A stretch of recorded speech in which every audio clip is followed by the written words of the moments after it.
Can you help? Can you help me? Can you help? Self-Helpless! Can you help? Can you help me? Can you help? Self-Helpless! Can you help? Can you help me? Can you help? Self-Helpless! Hey everybody, welcome to another episode of Self-Helpless. I'm Kelsey Cook. I'm Delanie Fisher. And today we're going to be doing a book review of the book Untamed by Glennon Doyle. It is one of the most popular books in the past year, a New York Times bestseller, and it was voted on by our lovely patrons over at patreon.com/selfhelpless as the topic and book you guys wanted us to review. So thank you so much. If you guys want to vote on upcoming topics for the show, you can go become a patron at patreon.com/selfhelpless. I was definitely excited to read this book because we got so many recommendations for it this past year from our listeners. So I had not heard about it originally, and I ended up reading it and really enjoyed it and got a lot out of it. So one of the quotables from the book from Glennon Doyle is, "If you are uncomfortable, in deep pain, angry, yearning, confused, you don't have a problem, you have a life." And this is kind of along the lines where she talks a lot about in the book that we are kind of conditioned to like try to protect our hearts and our children's hearts and everybody, like we're supposed to have our hearts in bubble wrap all the time, basically. Right. But kind of letting go of that, like, you know, what if we're supposed to feel everything? What if we're supposed to feel the pain and the feelings and everything? So that's kind of that's where I believe for context where it comes from. I also really love this. I love this quote so much. This is about her when she was basically she was grappling with this concept of the fact that society has always told mothers that you have to basically put everyone's needs before your own. You basically have to lose yourself to be labeled a good mother. And Glennon brings up this idea about, you know, maybe it's not being a martyr for our children, maybe it's being a model for them. So this is the context for this quote. It says, "What a terrible burden for children to bear, to know that they are the reason their mother stopped living. They will believe they have permission to live only as fully as their mothers allowed themselves to live." Whew. Damn. Quote, dude. I don't know who needs to hear that right now, but I've witnessed this so many times where, you know, the women in my life, the mothers in my life do put themselves last, and they've been told it's selfish to put themselves first. And I really hope we can all encourage each other to take better care of ourselves as much as possible. As much as we can within our ability. I know that privilege plays a huge role in that as well. Anyway, and just going along this quote, she talks about basically her children watching how she navigates her relationship. We'll get in more depth about, but it's basically saying, like, you know, I don't need to save my children. I need my children to watch me save myself. Anyway, guys, listen. All right, we'll get deeper in. Okay, here we go. So Glennon Doyle, a little bit of background, accomplished Christian writer, was married to a man with a few children. And while on tour promoting her book about marriage, she fell in love with a woman. And from there, we are kind of taken on this path of Glennon sharing about the undoing and unlearning of her own conditioning, basically, when it comes to religion, sexuality, body image, race, and more.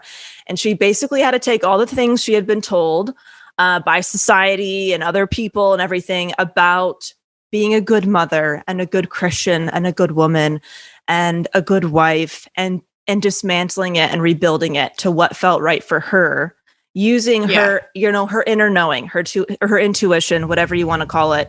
And what I enjoy about this book is that it's really all about questioning things and not taking things at face value just because it's quote unquote the norm, which I love. You know, the theme about this show is like we're questioning everything. We're trying to find the right fit for us and what resonates with, you know, our deepest self.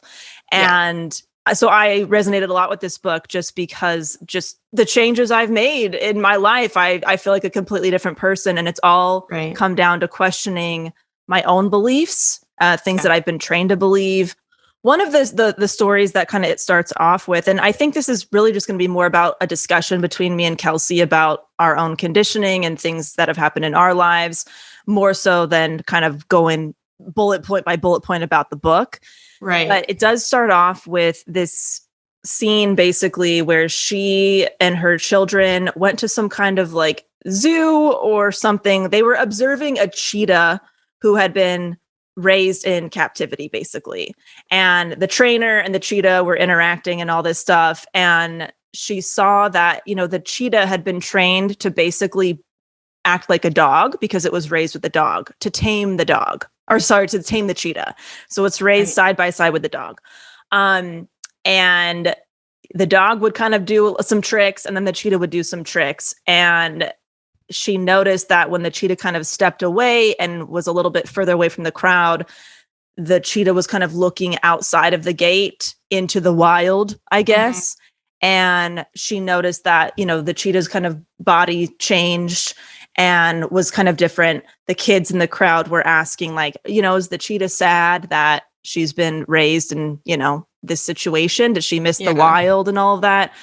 And the trainer's like, no, she doesn't miss the wild. She doesn't know any different. So that kind of sparks this idea of we have all been tamed in some way. Right. The wild is within us. You can't take it out. But that's kind of that's how this book starts. Right. So how do you feel about that concept, Kelsey? Do you feel like that resonates with you, being raised as a woman in America? Yeah. I didn't grow up in a particularly religious household. I've mentioned before on the podcast that once my parents got divorced, I split my time between two very different houses. And one of them was a more strict kind of Catholic household, although I am not Catholic.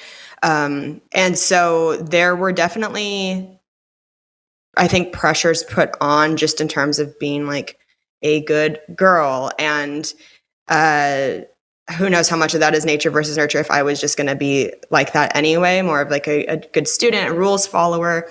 One thing that's always stood out to me is kind of this pressure to rescue, that as women, you're supposed to kind of like take care of people. And if you see that something's wrong, that you should go help the situation. And I think in a lot of ways, that can be great and that can be a good thing to do. But sometimes you have to think about if that's even safe for you. It's kind of two contradicting things where we talk about women needing to be aware and be safe, and then yet also like go rescue people in situations that might not be safe for you too. I know growing up, I was told a lot, like if you see somebody being bullied, if you see somebody who's having a hard time, you should step in.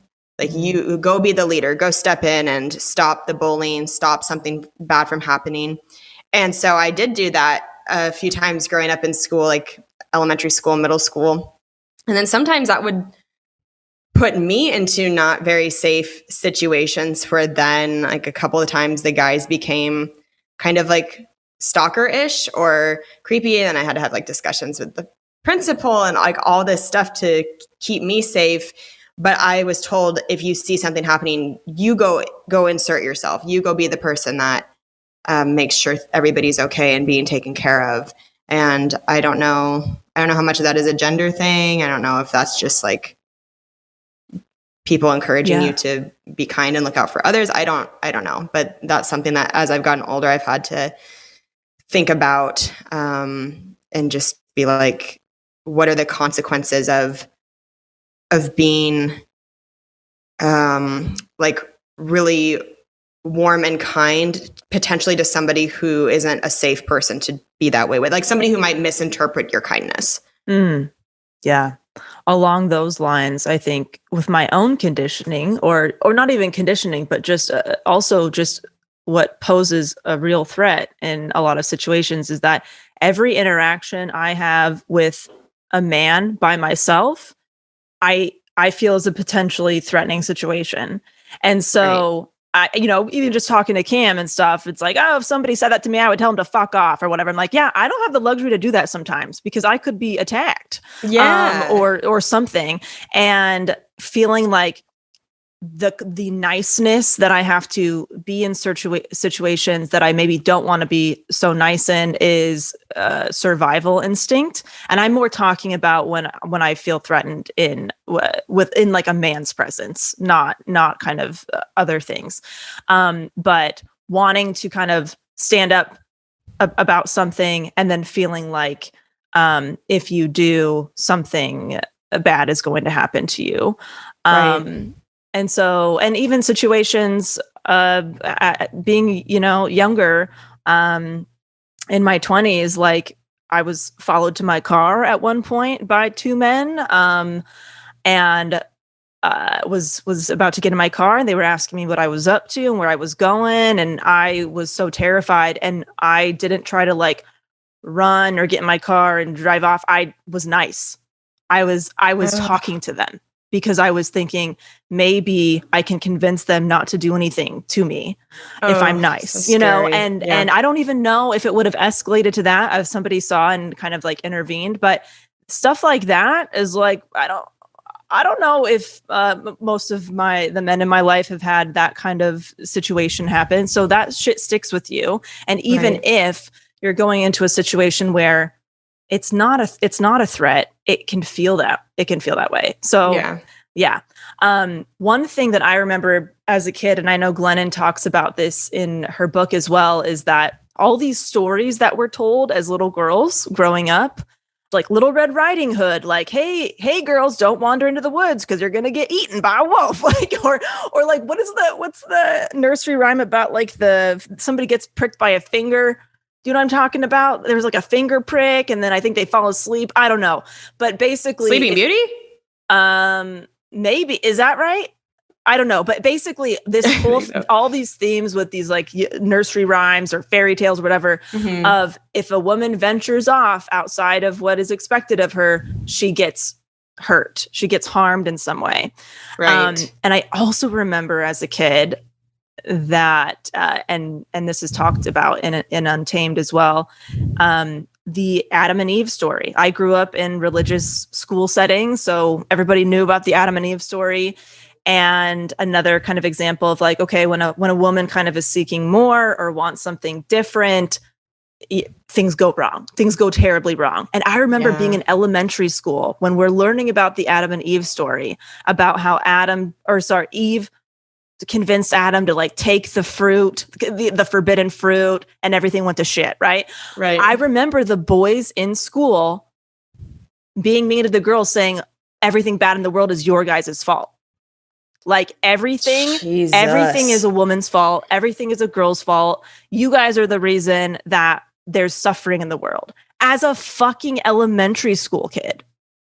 So that shit, I mean, it's impossible. Heavy load. That's a heavy load for an 8-year-old, right? So that's like, I even forgot that. Reading this book made me remember those types of things, because it's just been it's been the norm. She mentions like, even if you're looking at a shampoo bottle that is being marketed to a man, or in a shampoo bottle that's being marketed to a woman, it's like the language on the woman's bottle is like calm and pure and beauty, and the man shampoo is like bold and strong and fuck shit up, whatever. Like even just everything can be very, very subtle. Do you remember having any toys or anything as a little girl that you didn't see, like the boys in your class playing with and stuff like that? Oh, I was such a girly little girl. I mean, and I also played sports and all of that, but I had like Easy Bake Oven. I had all the Barbies. I was very girly in that sense. Loved makeup, all that. So yeah, I grew up in that environment of very much like I was playing with the girly toys, and boys in my school were playing with the Hot Wheels and all that. Right.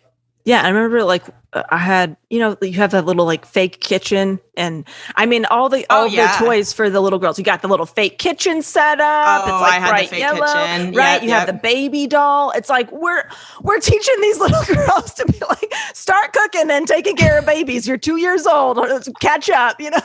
Start baking cakes by light bulb in your easy bake oven. That's a real fucking oven. That shit is that shit turns on. Delicious. It can burn your finger. Yes, I loved it, by the way. I can still taste that yellow cake with the chocolate frosting in my mouth. So fucking good. I loved my easy bake oven. But yeah, also going through McDonald's getting Happy Meal toys. There's the girl toy and there's the boy toy. Right. But it's just so funny. Like we're being gifted like kitchen appliances while the little boys are like, look at my plastic truck that I'm freaking scraping all over the walls. Yeah, it's so right. it's really fascinating, these things that we've just taken like, well, that's the way it is. Right. Glennon brings up a point in the book where she has 2 daughters and a son, I believe, and there's a bunch of kids at her house. They're all watching a movie, and she walks into the room and asks, "Hey, is anybody hungry? Anybody want a snack?" And the boys they stay kind of glued to the TV. They keep staring at the TV, and they answer right away, "No thanks," or "Yeah," or whatever it might be. The girls all kind of look at each other and determine if the group is going to say no or yes.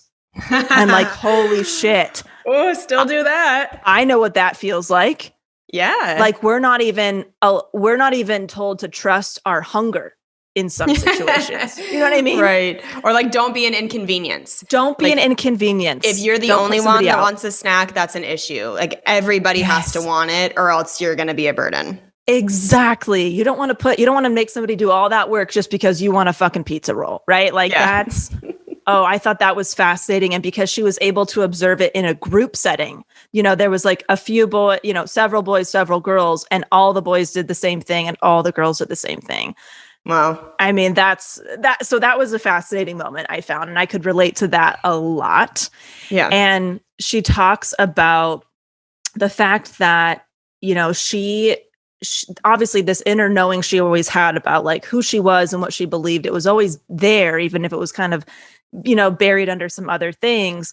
And she struggled with an eating disorder and substance abuse, and talks about just like numbing. She needed to like numb her inner knowing in order to kind of survive and get through her life. Right. So I find that I'm sure we can all relate to that in some way, where maybe you're feeling like you're not acting in alignment with what you truly believe. And so you have to like distract yourself or numb yourself to kind of get through that. Yeah. And she even talks about the moment where I think she was walking down the aisle to marry her husband. The story is basically she got pregnant at an early age. They got married, and kind of even knowing walking down the aisle, like this is going against my inner knowing and doing it anyway. So like, right. Even when you do hear it or listen to it or feel it, right, we're often told to ignore it and move on. Right. So it's interesting. It's like, it's not even the case that, it's not there and we have to do so much work to uncover it to even find out what it is. It often is there and we do the opposite anyway. Well, and also that I think idea of don't ask for too much. Like just take what you are getting and make the best of it. And she does. She talks about that idea of just, we're taught to just be grateful for what we have and not want any more, just be grateful. Just be grateful that, your partner has a job and XYZ, like just be grateful for that and don't look outside of that. And I would be curious too, for our male listeners, I want to know what your experience was growing up compared to ours, because we only have our perspective. And I want to know if you felt any of the things we're talking about, or if it was so different and that you guys haven't felt that sort of pressure on you or anything like that. Just absolutely. Yeah. So Glennon in her book, obviously she goes into a lot about being, conditioned as a young woman and a girl and all this. And then starts to certain things kind of lead to the fact that she realizes, oh shit, I have a son too. What has his conditioning been like? Maybe it's something where, you're not tending to your sons in the same way as your daughters, or, those types of things. And Sure. not, they're, the conditioning for young boys and men and stuff can be just as problematic. Like, suck it up, don't feel your feelings, move on, be a man, all that, Right. all of that stuff, Right. leading to them feeling like they are not able to express themselves. Right. Oh my gosh, she brought up this idea that I completely related to, where she talks about how, when women get together, we talk about everything. We can get through like a life story in 15 minutes, basically. We really dig deep. And she was talking to her then husband at the time about like, oh, he had gotten home from seeing a friend or something. Oh, and she started asking, how's so-and-so's wife? How's the job going? How's this? What about, how's his mom doing? All this stuff. And he was just like, I don't know. Like, I don't know. I think fine. Well, what the fuck did you talk about? I talked about probably the game, the sports and the finance or the work. And so and I'm like, I feel like I've had that conversation with so many of my, my friends who are men about that's kind of the norm about what you talk about. Right. You don't. And I wonder if that's preferred, if that's just something that like is a thing that men carry on and continue to do because that's like what you're supposed to do. But if you like actually do want to talk about your feelings or stuff that's going on, or if you are happy to kind of not talk about it. And also that's so like, we can't put a blanket on like all men. I know some very, very sensitive men who have friendships with other men and they talk about their feelings and stuff. It's certainly not like of course the case across the board, but yeah. Yes. And I'd imagine if you grow up thinking that you are not supposed to show your feelings, I'd imagine the thought of showing your feelings, even subconsciously as an adult, can be pretty scary. Yeah. It might lead to criticism or something else. She mentions in the book that her young son at the time had a couple like of his friends in the car. And she was asking them questions about, themselves and how they felt about something. And one of the little boys started kind of opening up about something, and he kind of got shamed by the other two. And she had to basically step in like, no, share your feeling. That's a really courageous thing to do and all that stuff. So you're shamed. If you're being shamed by, little kids, that's going to stick with you the way that our conditioning is stuck with us. Right. So I thought that was interesting on the other side too. It's not just one-way kind of conditioning. Another concept that she brings up is this idea that it's often not like strangers who try to pull you away from your inner knowing or your intuition. It's often the people that really love you the most, that you're the closest with, the people that project their own kind of fear onto your situation and your feelings of not wanting to disappoint the people that you love, or that kind of concept. Of course, I resonated with that a lot too. Like, you want to make your family proud, and so many of our traditions we feel are based in such love. Like, we have more memories about our families doing certain things for us, or telling us certain things, or sharing stories with us, that if we start to maybe disagree with some of those beliefs as we get older, we often feel like we're rejecting their like love in a way.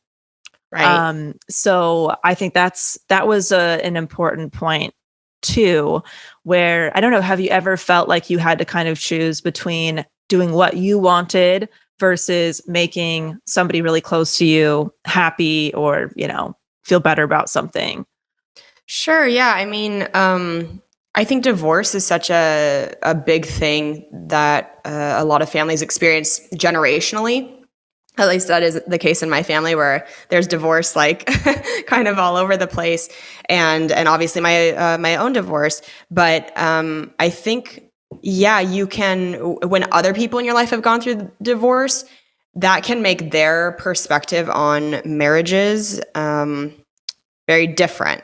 Where some people might be really hard up on like divorce is great, like it kind of depends on like how you come out of a divorce, right? So some people in my family are like, divorce is a great thing. It's better for everybody if you feel that you're doing the right thing for you. And then there are some people who are like, don't get divorced. Divorced is like a recipe for loneliness and blah, blah, blah. Like, you know what I mean? You have so many familial things and pressures put on you when you go through a divorce of like not wanting to disappoint people. Right. Absolutely. I would even say like, yeah, even just thinking about my own career choices, Right. have brought a lot of fear in other people kind of out and, felt like they needed to talk to me about it and address it. And this idea of like, I'm scared that you don't have a real job or you're not going to have a real job and you're going to not have that security and all of that. And like, well, I'm scared too, but I'm fucking miserable with my status quo corporate job. So for me, it's worth the risk, and being kind of willing to disappoint some people or maybe make them a little afraid, of what you're doing in order to kind of follow that inner knowing or wanting something different and wanting something more, because we are, even if it's kind of unconsciously or subliminally, we're taught really not to go after much more or want more, or even when in case of, oh my gosh, in the case of women spending money and having wealth, oh my, that's a whole nother fucking podcast episode. Right. But just the way people talk to me versus Cam differently about money or work or whatever it might be, it's this theme of when they know I'm spending money on something, it's like a conversation. And and he's spending money on something, it's no big deal. That's what men are supposed to do. I mean, it's very strange. Yeah. So I've been in conversations this past year just about the fact that I spend money on different services, like a meal delivery service, because I don't enjoy cooking. People are very freaked out by the fact that a woman does not enjoy cooking and that I need to learn how to enjoy it. Right? Yeah. Where it's like, if Cam's like, I have a meal service, nobody bats a fucking eye. And that I have a laundry service, I'm not doing our laundry, which has led to me growing my business and having more time for my family and all this stuff. And even the fact that I have to explain it right now in this moment shows my conditioning. I have to justify why I'm spending my money on things that I want to spend it on. Getting a personal trainer, that brought up questions about like, that's really expensive, all that. And like, for me, it's completely worth it. And I'm responsible with my money, and I trust myself to manage appropriately. And so just those types of things that I have noticed, or being in social situations with maybe a man in my family and me standing next to them, and the different questions you might get asked by people where they ask the man about work and business or whatever, and they ask you about relationships and dating and, like all of that. I don't know. Do you have any kind of moments where you've been in conversation where you have felt like you were being treated differently as a woman? I know that obviously there's a million instances, especially being in entertainment and stand-up, but off the top of your head. I was just going to say too, you're talking about getting the personal trainer and how people want to question you on that. And I feel like there's such this message to women of like, invest in yourself and in your self-improvement, but not if it's at the cost of your relationship or your children's like, your care for your children. Right. So to see a woman like using her money to do what she wants to do and taking care of herself in a way that's like, quote unquote, like above the regular thing of, you could just watch a YouTube workout video for free. Right. But you have the ability now in your life to do something that's going to make you feel better. And you've talked before about it's helpful to you to have that external accountability. Yeah. Of like, I tried the whole YouTube video thing for 12 fucking years. Not working. I gotta try something different. It's not working. Yeah. Yeah. I mean, you've seen so many compilation videos online of when movie stars are being interviewed, and it will be like, let's say Avengers interviews, for example. So on a panel, it will be like Chris Evans, Robert Downey Jr., and Scarlett Johansson. Mm-hmm. And the men will be asked questions about, you know, I can't think of things specifically off the top of my head, but just very like professional. How did you prepare for the scene? Right. Professional questions. And then it will get to be Scarlett Johansson. And it's like, how do you feel knowing that you're giving men across America hard-ons? And it's just like, can you maybe just ask me about like my acting? Because that's what I do. I'm an actress. I just saw something on TikTok about an old Megan Fox interview during the Transformers time of like, you know, how does it feel knowing that you're like now the sex symbol of America and blah, blah, blah. And there's just such a drastic difference still in questioning between women and men. Oh, yeah. And they even see, I mean, I think this has been brought up all over the place. The red carpet questions. It's all about, what are you wearing? What are you wearing? What are you wearing? Versus, oh, how's everything going in your life? You know, like, right. It's becoming clearer and clearer to us, I think, how we're treated. And even, you know, in entertainment, I've mentioned like, even how somebody introduces you to the stage can be like, you know, they're having your male counterpart come up to perform, and they're like, you've seen him on Comedy Central and this and that, you know, and give it up. And then the next one is like, and we got a lady coming up, and you know, and maybe they're fumbling over your intro, or they did, you know, or I've told this story probably before where somebody introduced me as, are you ready for a little vag? And then had no credits listed. Are you ready for a little vag? So I got up there and I said, thank you so much. Keep it going for a little dick. Anyway, but that stuff would happen all the time. Ready for a female? You know? I love you, man. The comedy world lost an icon when you stopped doing stand-up, because that's incredible. But yeah, I mean, that's even something like that, as simple as introducing you for your job. It can be so very different. And all the time. Think about the audience perspective. They're seeing the men go up there with all their credits listed. They're like, oh, wow, this person's so credible. And then you have similar credits or the same shit, and they don't list it. And they're like, who the hell is this lady? Right. So it affects so much.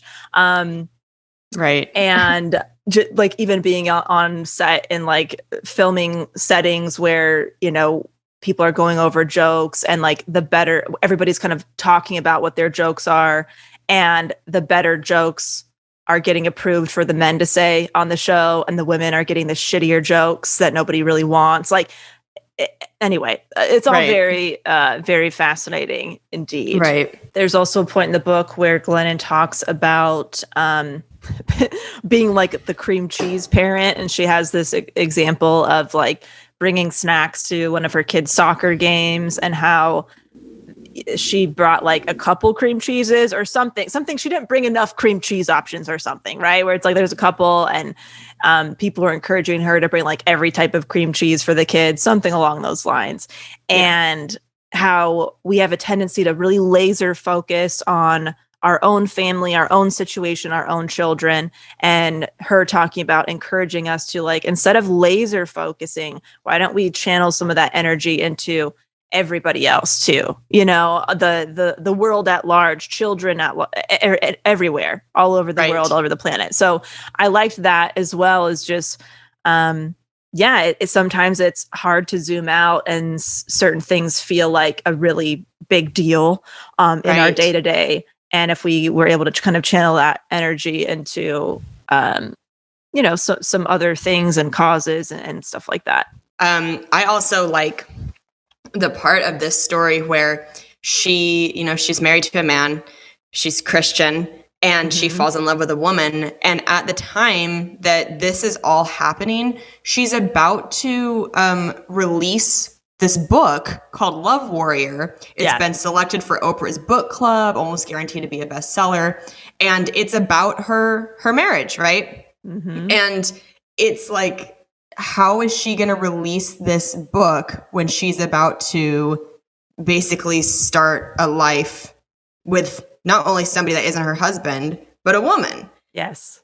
And that she was so afraid that that was going to kind of like be the downfall of her career, and that it wasn't gonna, the book was gonna bomb, basically. Right. And then instead, when she came out with that information, she was just like flooded with support and love. And I love hearing stories like that, where it's like the thing that you're afraid to tell people about because you think it's gonna, oh my God, people aren't gonna accept me. And then it ended up being, now it's like this Untamed is mega best-selling book. Yes. And I believe she announced that she was doing that on her book tour at one of the events. I think she was there to talk about her book while also saying, my marriage is ending and I'm in love with a woman. And Yes. so she had all this support and stuff, but she also got publicly excommunicated by like the church and got a lot of, the opposite of that, the opposite of Right. support. And cut to now, like her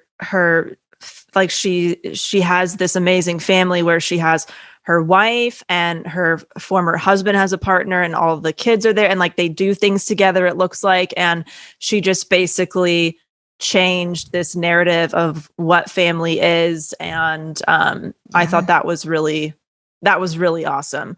I remember as a kid, people being really surprised that my dad and my stepdad were friends. Like my dad, they hung out, they coached a basketball team together. They were seen out. Yeah, that is unusual. Right. And people like, what is going on? This is so weird. And I really liked that. I liked that, my parents were able to be around each other and not only just tolerate each other, but have a good time and have good conversation and stuff like that. Yeah, for sure. And Glennon opens up about the fact that there had been infidelity in her marriage with her husband. She had her part or his part? On his part. Oh, okay. And just not feeling good in it for quite some time. And the moment she saw her wife for the first time, I think it was at some kind of book event, if I remember correctly from the book. Her wife walked in. And she said her inner self said to her, like, there she is. Like she knew right away that was crazy. her person. And apparently everybody at the event could see this like connection and spark between them too. And she talks about some of the instances that were people coming up to her like, I just feel like you really need to be in each other's lives. And here's like, you should reach out to her and like all this stuff. And apparently everybody could really see this, like this instant connection between the two. And that she talks about everything. She talks about grappling with the idea of, do I stay in my marriage? Do I go? Do I trust that this is what I want? Is it selfish to trust this is what I want? And just her whole thought process around that and what that means for her as a mother, as a woman, as a daughter, everything. And I know for this episode, we're really focusing on the more social conditioning around gender, but she also goes into conditioning about a lot of other things. She talks about sexuality and body image and like diet culture, racial equality. She talks about the nonprofit that was birthed from all this called Together Rising, where her organization connects people. I think she calls them like the warriors in their homes versus the warriors like on the front lines, basically. And they've raised a lot of money for different causes. So it's, I don't know, it just kind of, it can really spark a lot of things for you and inspire you when you kind of dig deep into what you actually want versus what you've been told to want. Right. Oh, there was another instance in the book where I think her daughter came home from school and was talking about how there's always a kid in class that doesn't turn his homework in. Like he doesn't turn it in on time or he doesn't do his homework. And she was really, her kid was really frustrated about it because he was holding them back from like getting a pizza party or something at work or at school, And, Glennon talks about, she talks a lot about how she kind of responds to things now versus how she used to, just being more aware of her own, reactions to things. She started asking her daughter, like, why do you get your homework done every day? Well, you make me do it. Okay. And what do you think would lead somebody to not doing their homework? Oh, maybe nobody's really telling him to do it. Oh, what would, kind of asking your kid these questions to basically get to the end result of, wow, maybe he doesn't have parents available to him at home. Maybe they're working late. Maybe they're not, maybe there's something else going on, and building that insight and compassion into your children from a very young age. And she kind of makes this comparison of, a kid who might be able to understand why somebody is not doing their homework or can't get their homework in becomes an adult who might understand why an adult is doing something, or why somebody is acting. I think she makes reference to why a parent might try to carry their child on their back over the border or something for a better life. So it kind of teaches you to, look beneath the surface on a lot of stuff. Yeah. Anyway, do you have any final thoughts on this topic, Kelsey? I don't think so, but I'm really glad we did it. I think it's an important discussion to dip back into. Yeah, I recommend checking it out. She's very transparent about a lot of things. She also talks about like the history of abortion and the church being against homosexuality and all that stuff, where that came from. She talks about questioning authority in certain ways and how that, the response was to that. And I really like her sentiment of the fact that instead of trying to avoid heartbreak at all costs, if you kind of lean into what breaks your heart, you'll usually find your connection and your purpose. And I really, I liked that sentiment as well. So, right. It's okay to not be happy all the time. Nobody's happy all the time. It's actually okay to unpack why you're not happy. Yeah. And have a cry. Have a cry. And have a wee cry. And it's find something that you find a cause or a difference that you want to make in the world and go for it. All right. Well, we have an iTunes review of the episode. This is from LPF 2018. They say, love this. I feel like these girls are so honest and real, and I love hearing their take on all things self-help. Especially during the pandemic, there is so much clutter when it comes to finding ways to self-help / self-care. But I feel like I can trust these girls to share good tools. I look forward to it every week. Thank you. Well, I love hearing your guys' appreciate reviews. Very much appreciate. You guys are lovely. If you haven't yet, take a second, go leave us a 5-star rating and review on iTunes if you can. We love staying in those top iTunes charts, and that way more people can find us and we can grow our community even more. So we're coming up on 4 years. I can't believe it. Oh my gosh. That is so... How did that happen? June. Wow. How untamed of us, really. How truly untamed. Wild women showing their tits for meatball recipes. I don't know what's more untamed. Oh my God. You know what's so funny? Was that on the first episode I said that? Because somehow that is carried through for all 4 years. Well, that's my favorite story of you ever. And there's a lot of them. And that's still, I don't think anything will ever top that. That to me is just if somebody were to write a character for television and you were going to describe in one sentence what the character was like, and you said that, you're like, got it. Cool. Totally understand this person. I know what yep. Cool. You get their brand. Yeah. Mm-hmm. It's so funny. Yep. Even the other night I was in the kitchen and Kim's like, you still haven't made that fucking meatball recipe that you showed your tits for. You just wanted to show your tits to somebody. I don't think the meatballs were really important in that, but... Yes. Do you have anything that you want to, any hot segments? Yes, I want to give a shout out to my dear friend Jamie Lee, who has a new show on Netflix called The Wedding Coach. It is so great. I binged the first 3 episodes last night. She's just wonderful. It's so fun. She wrote a book called Ridiculous about kind of going through the wedding planning process and helping people get through it in a way that they can still enjoy their wedding and take the pressure off of a lot of things. And it's just so fun. Each episode follows a different couple working through the issues that come up while planning a wedding and still trying to maintain a happy relationship. And it's just a feel-good, fun show. So go check out The Wedding Coach on Netflix. And nice. Washington, D.C., I'm coming to you guys at the D.C. Comedy Loft May 13th through the 15th. I will be at the Comedy Club of Kansas City May 20th through the 22nd. And then a whole bunch of other tour dates coming up. You go to kelseycook.com for tickets. Awesome. And I just want to give a hot rec really quick. I watched Self-Made on Netflix last night. It's an incredible series inspired by the life of Madam C.J. Walker, who is documented as America's first Black self-made female millionaire. And she was a washerwoman who became an immensely successful entrepreneur by selling hair care products, opening up salons, opening up her own factory. And she employed thousands of women across the country with her training programs. And Cool. I believe there were several artistic liberties taken in the telling of this story for the sake of the screen, but I thought it was great. And the only reason I even know or knew who Madam C.J. Walker was when I was first scrolling through Netflix is because of Rachel Rogers at Hello 7. She has a membership program called The Club that I was part of for several months this past year.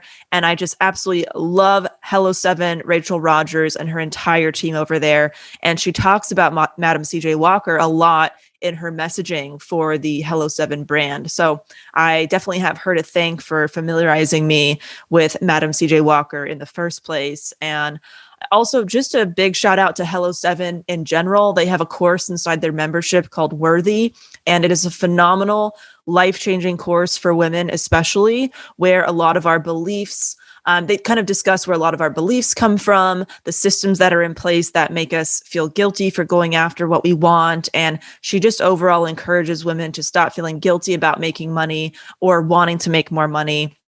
And what a big difference we can make in the world if more women had a good chunk of dough. Yeah. Anyway, highly recommend all of that.